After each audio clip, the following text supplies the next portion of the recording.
you got the next question, right? Yep. So I wanted to talk to everybody and ask, why are you voting the way that you are? Why are you voting for this candidate? Why are you voting for this party? And and how effective do you think it'll be in the state and when it comes to the whole country? And I actually want to start with Andrew on this. I'm mostly a single issue voter on this. There's other reasons, but for me, it's mostly the issues of tech censorship and free speech. I think Trump has done more when it comes to calling out the big tech firms and trying to decrease censorship. And I would like for him to do more, but he's done more than past presidents, and I definitely am concerned with the other candidates in terms of what they want to censor. And are you voting, what about the rest of the ballot? Are you voting Republican generally, or is there a mix? It's a mix of Republican and leaving blank at this point. Gotcha. Okay. And what are the other issues aside for the other candidates? What are the issues you're concerned with? For me, it's mostly constitutional civil liberties, Second Amendment, First Amendment. In terms of Second Amendment, I don't think I'm responsible enough to own guns, but I think people who are responsible enough should be permitted. And I think a lot of past gun control issues should be repealed, including the NFA. But in general, it's mostly free speech. Okay, gotcha. Where is what are you scared of with Biden on free speech? Out of curiosity, specifically. I think he's too friendly with Facebook, Google, the legacy media, and pretty much all of the big firms, Twitter, and they've been growing in censorious behavior, and I'm concerned about 230 being scrapped away with, and then them having the technology to just operate as publishers, especially with Congress not enforcing and a Biden presidency not enforcing. Next, Anthony, what about you? And feel free to respond to anything Andrew just said, obviously. Certainly. Biden for me, Jack, it wasn't my first choice to come to represent the Democratic Party, but he is the representative out there. Probably my number one concern right now is healthcare, and I think that I consider all of you guys to be a little bit younger. People don't realize, I didn't realize that how important it was until I needed it. I think at a certain age, you're young, single, young, up to 40, with no children or something, and if everything going well, you don't realize how important it is. That's a big issue for me. Healthcare, probably the number one right now. And I say that even over the some of the race issues, because let's face it, as a Black guy, I'm used to it. It's new to everybody out there because it's been broadcast, but we all knew it. It's been like this forever. I kind of welcome it coming out.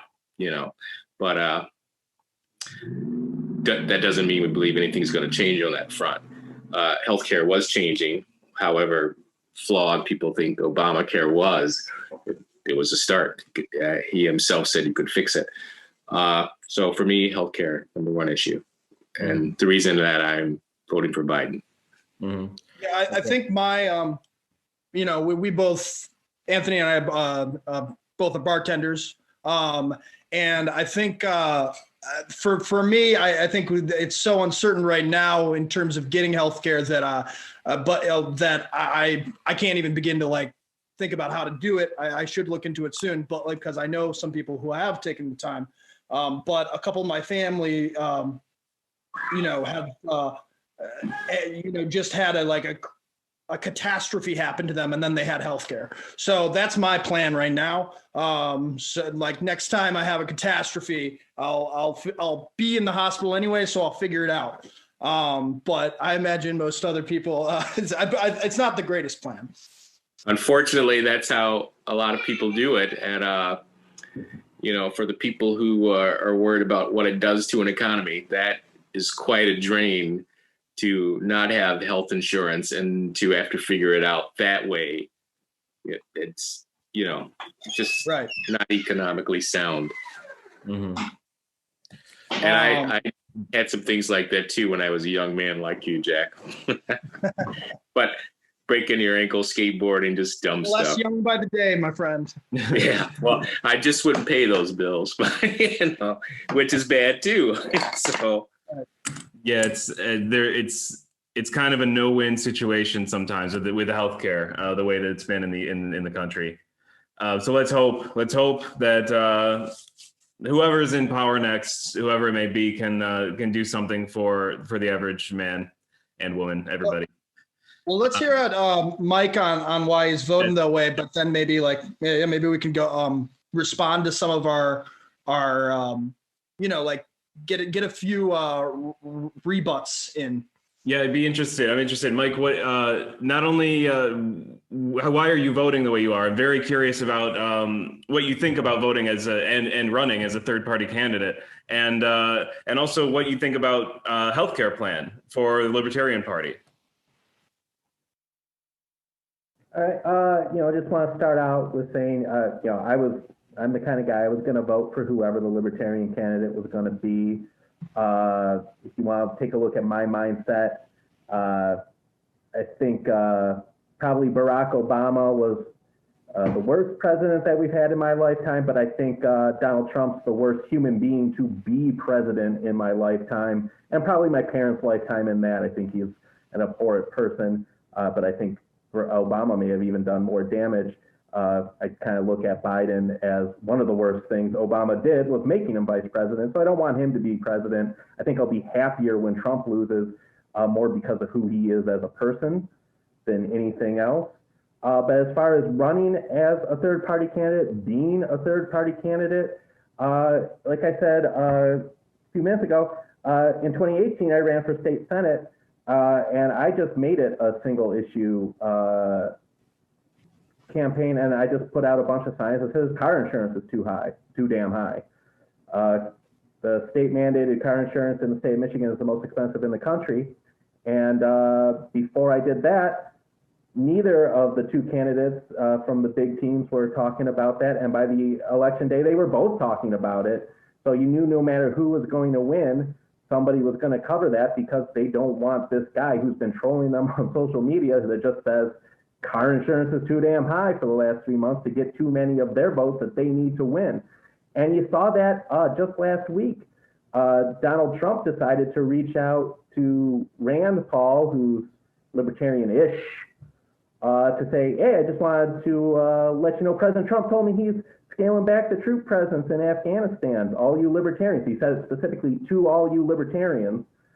And he did scale back troop presence. It's still not as low as it was when he took office, but it's much lower than it was now. And if that means he's scared of losing too many battleground votes to libertarians, that he actually did something sort of okay,